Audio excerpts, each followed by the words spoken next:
नमस्कार दोस्तों। आज हम लोग पढ़ेंगे ज्यामिति कला में प्रयुक्त शब्दों की परिभाषाएं।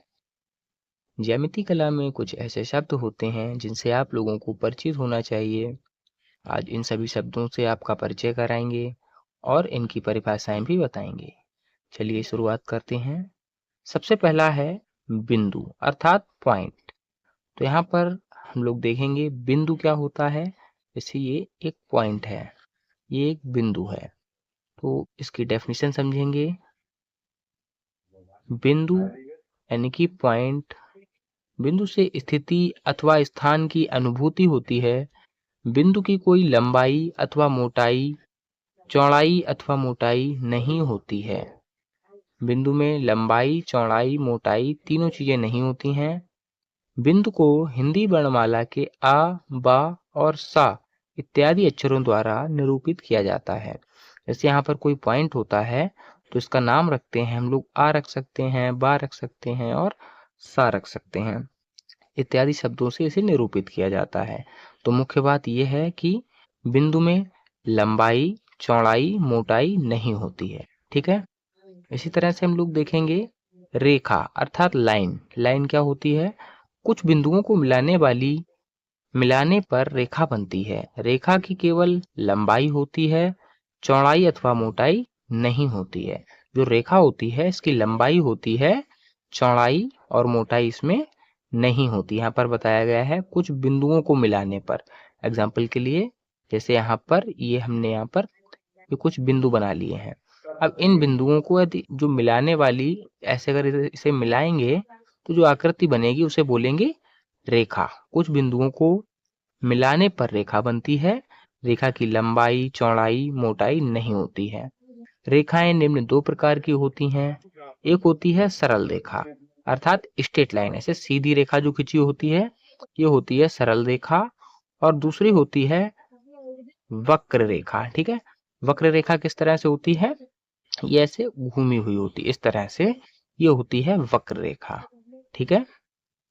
तो अब इसकी हम लोग डेफिनेशन समझेंगे।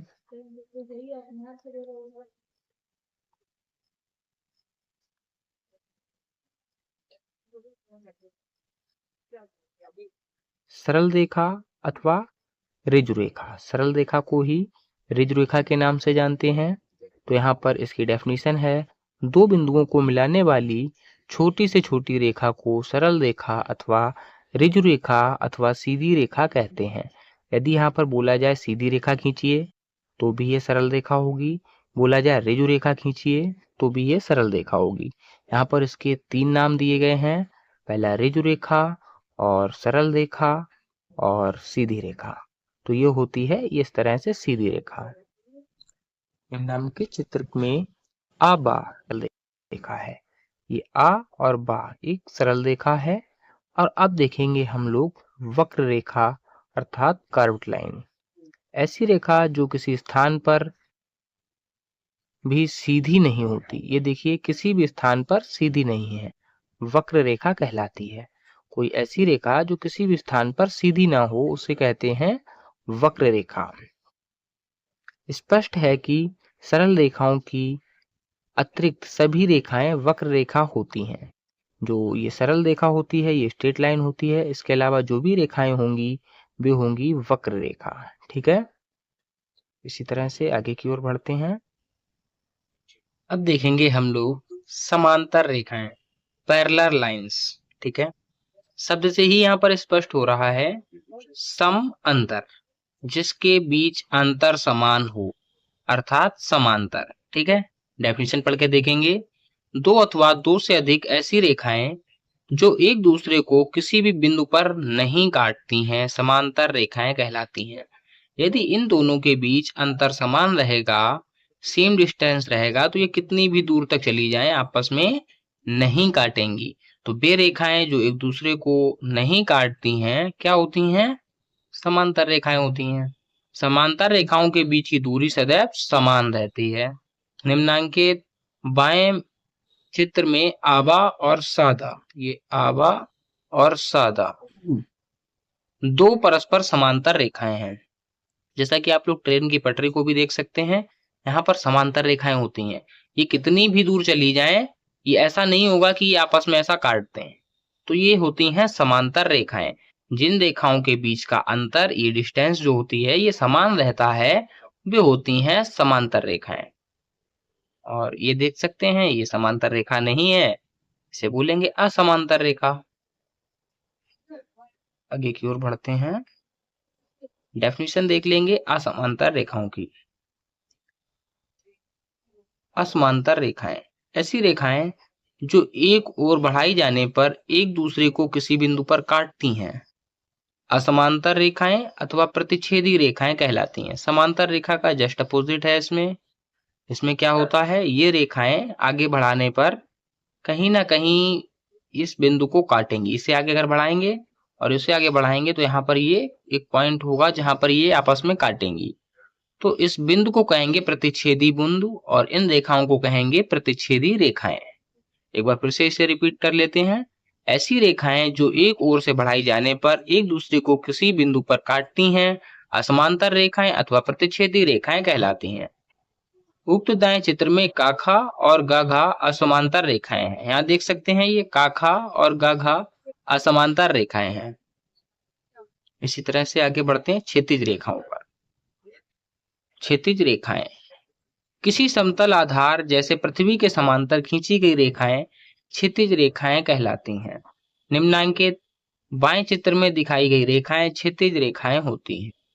जो रेखाएं सीधी सीधी इस तरह से खींची होती हैं, ये क्षैतिज होती हैं, और जो सीधी सीधी खड़ी होती हैं, ये होती हैं ऊर्ध्वाधर। तो जो इस तरह से पृथ्वी के समांतर सीधे रेखाएं खींची जाती हैं समतल पर, उन्हें कहते हैं क्षैतिज रेखाएं। एक बार फिर से डेफिनेशन रिपीट करेंगे। किसी समतल आधार जैसे पृथ्वी के समांतर खींची गई रेखाएं क्षैतिज रेखाएं कहलाती हैं। ये हैं क्षैतिज रेखाएं। ठीक है, निम्नांकित बाएं चित्र में दिखाई गई रेखाएं क्षैतिज रेखाएं हैं। नेक्स्ट, यह है ऊर्ध्वाधर रेखाएं। किसी समतल आधार जैसे पृथ्वी के लंबवत खींची गई रेखाएं ऊर्ध्वाधर रेखाएं कहलाती हैं। ये जो सामने ऊर्ध्वाधर रेखाएं हैं, ये लंबी लंबी खींची गई हैं, ये है ऊर्ध्वाधर रेखाएं। ठीक है, उक्त दाएं चित्र में दिखाई गई रेखाएं ऊर्ध्वाधर रेखाएं हैं। इन वाली रेखाओं की बात हो रही है, ये है ऊर्ध्वाधर रेखाएं। अब यहाँ पर कुछ नोट पॉइंट दिए हैं याद रखने योग्य। ठीक है, इन्हें पढ़ लेंगे।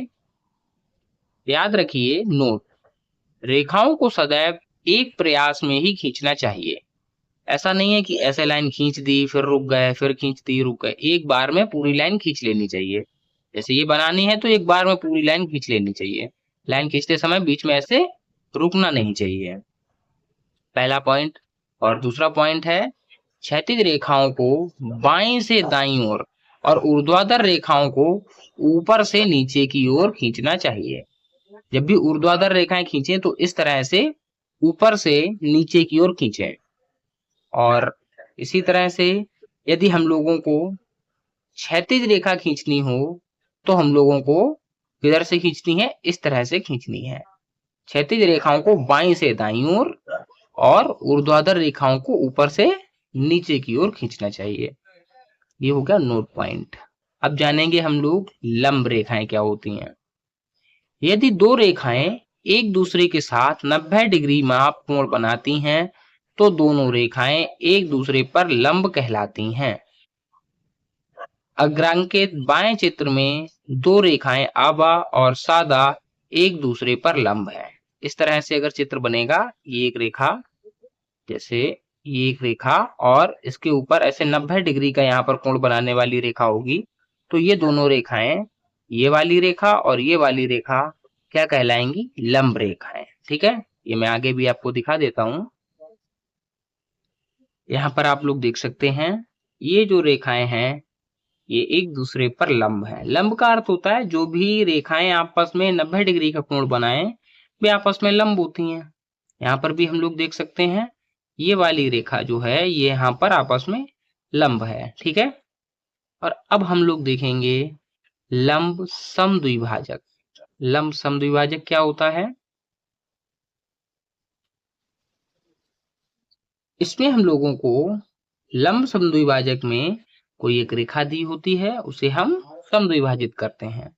ऐसी रेखा जो दी हुई रेखा पर लंब है तथा उसे दो बराबर भागों में विभाजित करती है, दी हुई रेखा का लंब समद्विभाजक कहलाती है। ये बहुत ही इंपॉर्टेंट टॉपिक है, इसे ध्यान से समझना। जैसे कि अभी हम लोग अगर प्रमेय बनाएंगे या निर्णय बना रहे होंगे, तब हम आप लोगों को बोलेंगे कि इसका लंब समद्विभाजक करिए, तब आपको खुद से पता होना चाहिए कि कोई भी रेखा होती है उसको आधा करती हुई 90 डिग्री की जो रेखा होती है उसे क्या कहते हैं? लंब समद्विभाजक।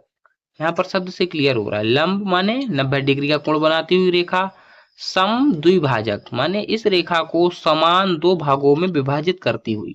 समद्विभाजक समान दो भागों में विभाजित करने वाली रेखा, और लंब का अर्थ यहाँ पर 90 डिग्री का कोण बनाए जो। फिर से एक बार डेफिनेशन को रिपीट कर देंगे।